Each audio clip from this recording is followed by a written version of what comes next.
Hello everyone and welcome back to another Let's Play video. I am Stilfin and today I'm bringing you a split pushing gadget build where we simply focus on lane pushing and using our mobility to switch lanes, using our wards to protect us against enemy ganks, and being a real nuisance against the enemy team. And not really trying to focus on team fights that much. So preferably, ladies and gentlemen, I would have preferred this to be a PvP match, but I was sitting there for almost 10 minutes and I didn't even get into the loading screen, for Pete's sake. So, no, I only have so much time. So, one thing is, while the split pushing is great, I also wanted to focus on being useful to the enemy team, or to the not to the enemy team, but to the friendly team. And that not only we're going to be a split pusher, but we're also going to be a harvester keeper. We're going to take care of our harvesters. So I went for the ward as a very first card because this is going to be a greedy build. I'm going to only focus on lanes, and to keep me safe in lane, we're going to have to use our wards and have them provide vision for us to keep us safe. So I'm going to treat this like a PvP game and kind of like pretend that these dumb computers are, coming to get me. So already, my goodness. Like I said, I'm very, very sorry that this isn't a PvP video. So if you have not played Gadget before, she's one of my favorite characters. My favorite character by far is Muriel, but Gadget, yeah, definitely up there. So her passive is called Haywire. Gadget deals 5% increased damage to minions, making her automatically a little bit better at pushing these lanes than the average character. The skill that we're going to get at level 1 is going to be Q. Attaches to units and heroes for 4.5 seconds, then deals 115 energy damage. It also attaches to you and your friendly heroes as well. So that's the first skill. So we're gonna shoot it out. It goes flying over there. I'm gonna attach. Okay, well I overshot it. It would attach to a minion or a hero and explode for 4.5 seconds later. So our right click is the next ability we're gonna go for. It's called Seek and Destroy. It does 107 energy damage for 3 seconds while applying a 100-point max movement speed slow. It's a great skill for just doing damage to a lane and for cutting off retreat paths and also helping you escape from the enemy as well. Now, the last time I played Gadget, it was severely bugged. Now, it's either supposed to automatically engage when you fire it off when it comes into contact with an enemy, but it wasn't, or it wasn't supposed to. I don't know. So let's try it. Just throw my right click, and there you go. See, it comes in contact with an enemy, and it automatically deploys, deals a little bit of damage, and gets lost. Our E ability is Speed Gate. It gives allies a 200 max movement speed bonus for 3.5 seconds and deals 55 energy damage. So as you can see here, just as a little aside, I stepped in between the steel and the tower, forcing him to attack me, therefore the tower, and then the tower attacks him. Very, very important that you do that. So the Speed Gate, you can put it down, especially when the enemy wave is coming through to you, because it slows them down and deals the damage. If you want it to do more damage, you can set it up so that it goes parallel to the lane, so that you see like this. So you can set it up here, and that way it's dealing as much damage as possible, and the wave just sits in that damage. So we have 6 card power. I'm going to do this lane. I haven't been doing... Okay, so there you go. You can see the right clicker deployed that time. We're going to try to keep count of how often it actually deploys. So we have 6 points. I'm going to send up my Q. Push this lane just for a little bit. Send up my right click. Okay, so our right click is 3 for 3. And once we push this lane, we're going to head back and spend these card powers. So, as I was saying, put your wards down to protect your flanks. Put them down so that you can see the enemy coming. They will try to gank you because you are pushing the lane. Be mindful of it. If you're overextending and there's enemies missing on the minimap, get out of there.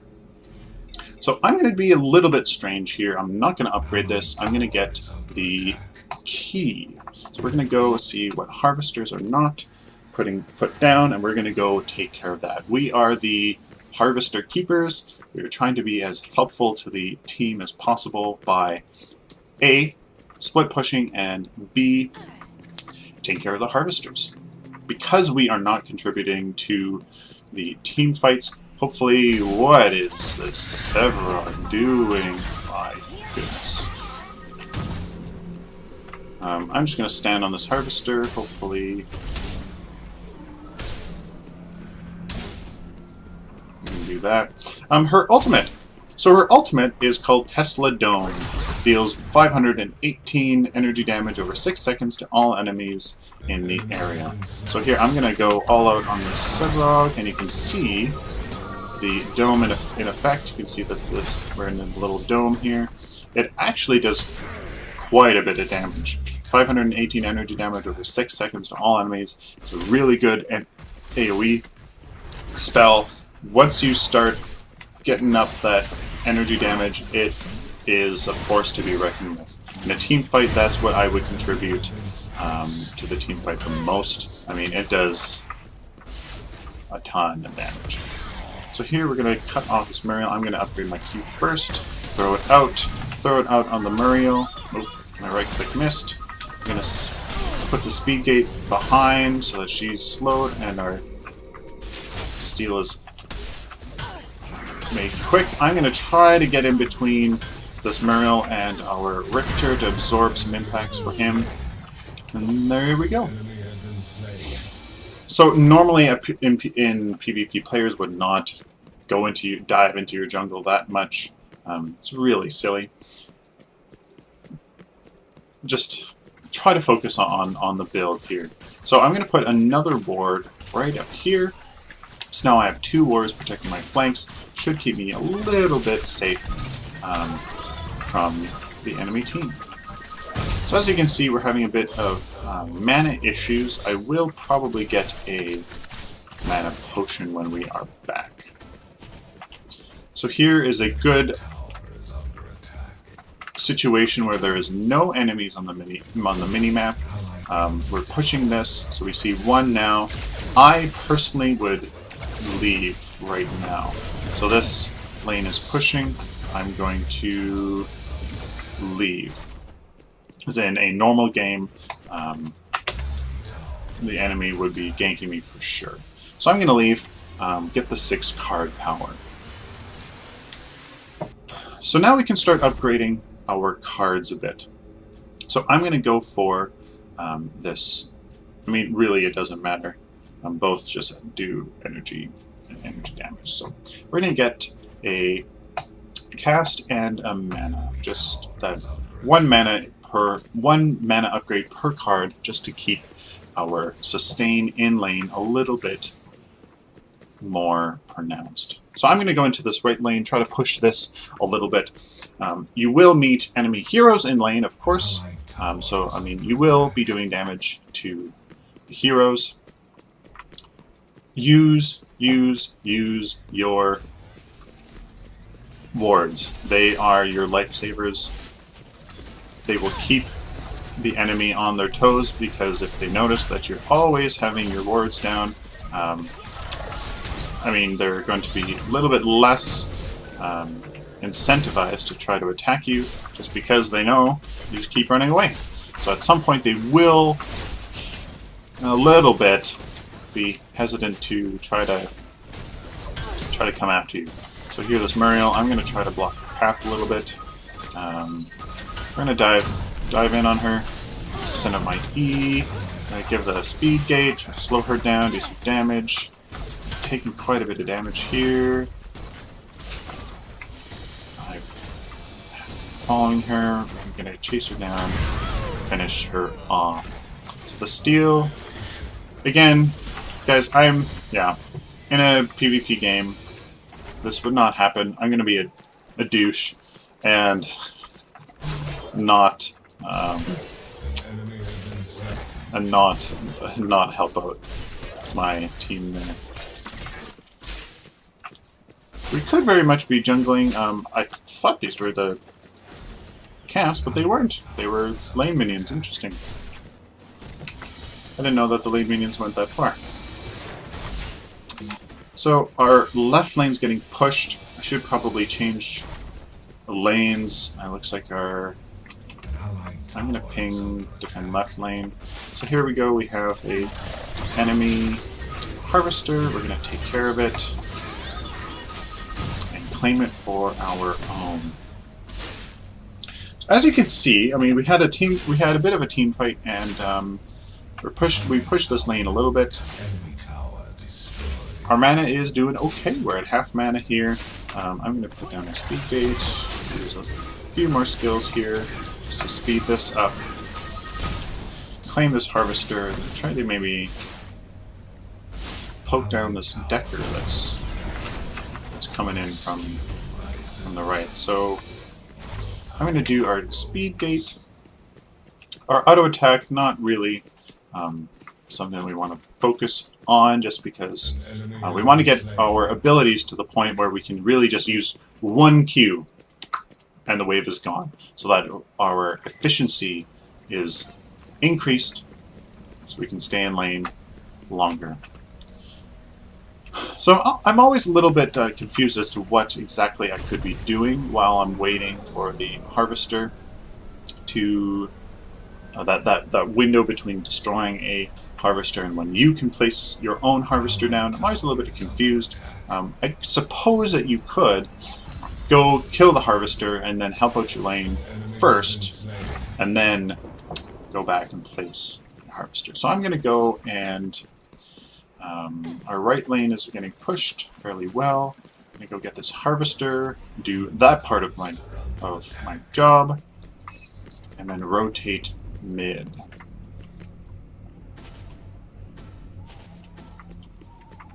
So once we have 6 card power, we can go back, get some more energy damage. We really want to ramp that up so we can be a bigger presence in these lanes.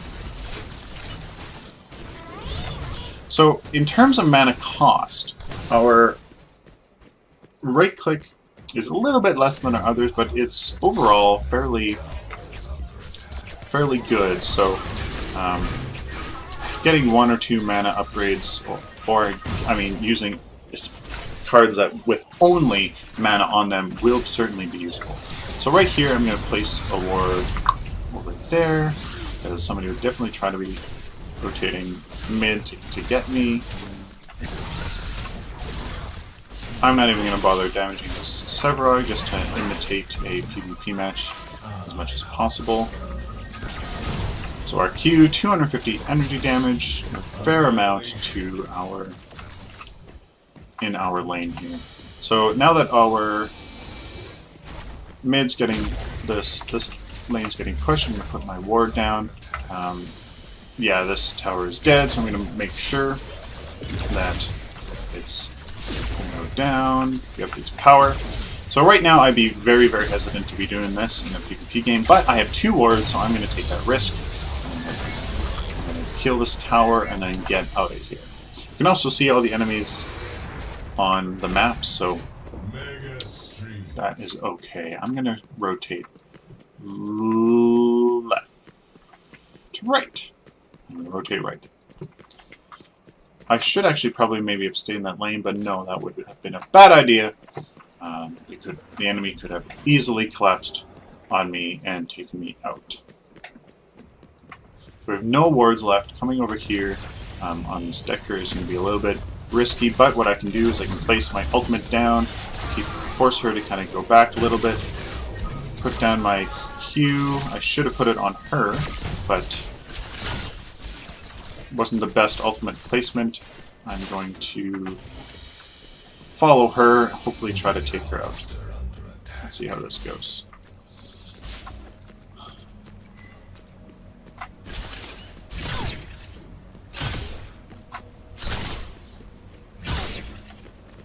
How riveting.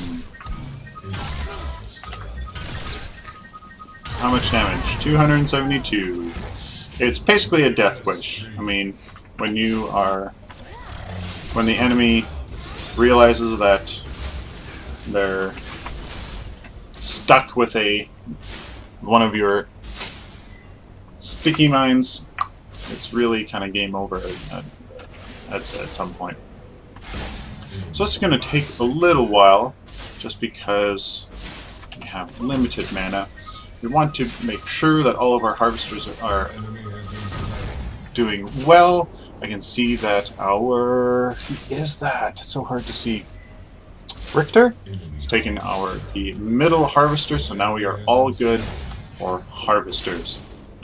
Always, always, always, when you are going back into the fight, anywhere past, midpoint of your map, stop by and grab those harvesters. It's free card power that's just sitting there, accumulating. Make sure to get it so that it's not wasting. It's not being wasted. So I'm not going to try to poke at that Sparrow, or is that Decker? At that Decker, and just kind of draw her in. So I'm going to place this harvester and then go back. So besides the fact that it's an AI game, I feel like we're doing an okay job of split pushing. I'm going to finish this off with a major cast, come back to our mage's key here, and do a cast as well. Mana hasn't been an issue, but you basically get the idea. We're just focusing on energy damage with 1 mana upgrade per card, maybe. I mean, if you aren't using that, in a PvP game, you would be going back fairly often, I would assume, because the enemy would be coming, trying to take you out, but because you are so astute in the use of your wards, you aren't taken out. So we're going to see how much damage this Q does. There we go. So we're starting to get to the point where it's really, really efficient to eliminate these waves. There we go. So I'm going to actually kind of dive in on the Sparrow a little bit, just because I think I can take her out. It's going to be close! Going to be close! No, I'm dead. Oh. Okay, so that wasn't worth it. I should just focus on the lane. So I'm just going to kind of sit here, be extra careful now, and oh, that Q went way over there. So be careful with your Q. It can be kind of misleading as to exactly where it's going. So what I'm going to do is take care of this lane and then go back.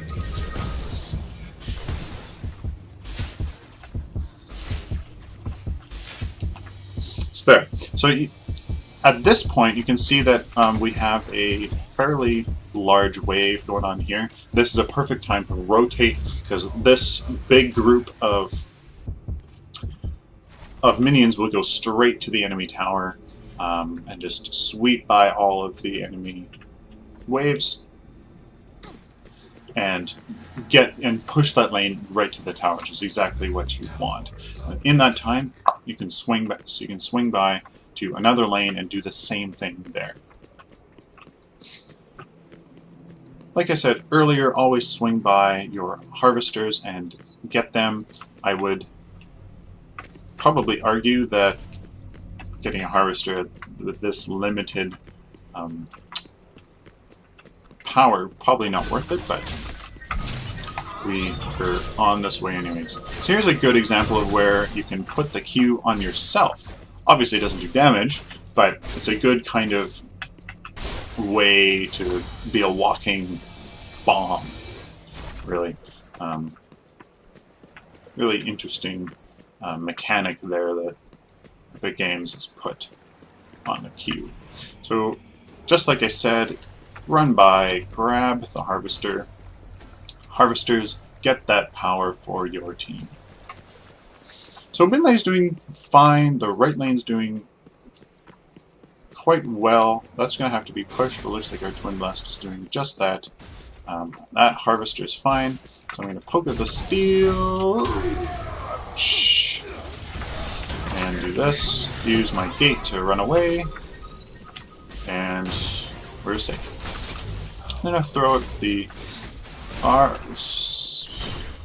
Okay, so I'm lucky in that I caught the right click before I just travel off into no man's land. I'm not going to pursue that steal because I want to treat this like a PvP match as much as possible. So this is a fairly big wave, which is a-okay. We're going to upgrade our Q, because that's our main source of damage by far. Throw out our R, or right click. Push this lane. So our friendly team's doing a great job of laning. Again, ooh, perfect example of me not using my ward. So that, I mean, would have been an issue. We have a tower to kind of dive under for safety, but perfect example of not using the wards and having somebody sneak up on you. With that said, I'm going to put that ward in the tree. Always take that time, hide your wards in a little bit of an inconspicuous area. So now we're getting to the efficient point where like one Q wipes out the lane. I'm going to throw my R to the back. That actually wasn't a good example of what you should do. I would use the Q on the back lane just because you can designate exactly where you want it to go, and then you throw it to your right, click, and presumably it would stop on the front wave. So your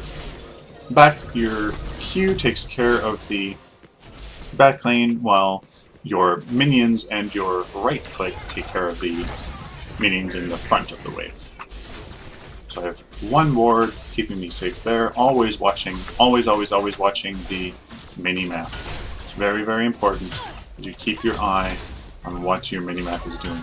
So this Muriel is going after me a bit, and that's okay. I'm going to just stay back, just poke. We have a fair amount of mana now, so we can just stay calm and do our damage. So we have 6 card power. I'm going to go back and get some more energy damage. So the cards here that are going to be very, very important are going to be the Chronomancer disc. If you have more than one of them, which I do, and apparently it's not showing. Oh, it's right there. Going to be very, very good. It has mana, which you want, and cooldown reduction as a full upgrade bonus, which is something you could definitely benefit from as well. I have two of those, so I'm definitely going to be upgrading those as much as possible. So the enemy core is under attack. Looks like This game is coming to a close a little bit. I think Gadget in a proper scenario should be able to do a lot of work. With a ward with enough energy damage to be really efficient at taking out lanes, she can be a really good character at being a lane ninja and dipping and diving between the lanes, making sure that they are good to go, and just being a nuisance. I mean, if you're always pushing the lane, then that requires somebody to be taking care of you, which takes an enemy out of team fights. Which, because you're not in a team fight, your team is down 4-2, right? 4v5, but because somebody, right, is having to deal with you pushing a lane all the time, they're going to that's going to even out the team fight for your team. I'm going to put that in the queue here, and let's see how much damage this does. 400. So once that sticks, it hurts. It really, really hurts. So I have the ward here, covering outward flank. At this point, I would dip out, go to mid lane, and get that moving in the right direction. Trying to dip, dive, and get harvesters. Empty harvester spot. So our Sevarog has gone deep in the back there. No human player would do that, so I'm going to treat it like he's not there. We have super minions pushing. At this point, just because the rest of my team may or may not be with us, I'm going to rotate a little bit farther and push this lane. So we have two options when somebody is stopping your wave, your lane from pushing by kind of going behind the leading wave and eliminating those reinforcements. You can either just keep pushing with the front of your wave or with the front of your lane and just kind of wait for the enemy to stop, I guess. And that's what I'm choosing to do here, just because look, as you can see, we have a huge left lane coming. That's going to do a really great job. I'm going to use my ultimate here just for giggles, make sure that all of these enemy minions are dead. And there you have it. I wish it could have been a PvP game, but I was just sitting there for what seemed like forever and not getting into a game. So I really hope that improves. It will, certainly, with the beta, and obviously when the game is released. So I'm not really too worried about that. But guys, there you have it. Split pushing Gadget. Going to be one of my favorite characters and builds besides Muriel, just because you can do a lot of work. I mean, you're kind of lonely, kind of selfish, a selfish build, but that's kind of my playstyle. Not the selfish part, but just the being a specialist as from here as the start. So anyways, we have the ward, very, very important. That keeps you safe. Use it very, very well. We went with a key to get the harvesters. That's the second part of our job. Makes us more useful and validates us going by ourselves. The Chronomancer disc is going to be the best card here, unless there's a better card that I haven't gotten yet, but I haven't received a better card. So the Chronomancer disc, focusing on energy damage, mana, and cooldown reduction where possible. Hopefully there's more cards that come up with cooldown reduction as a secondary or tertiary stat. So there you guys have it. I really like it. I'm gonna hopefully try to get a PvP video where I'm doing this and try to validate the playstyle a little bit. Hopefully that works. Guys, please like, dislike, share, subscribe, all that jazz. I have lots more stuff coming. Please let me know how I can improve. If you guys liked it, what you guys think of the build. I would love to hear from you. Until next time, guys, take care. Have a great day. See ya.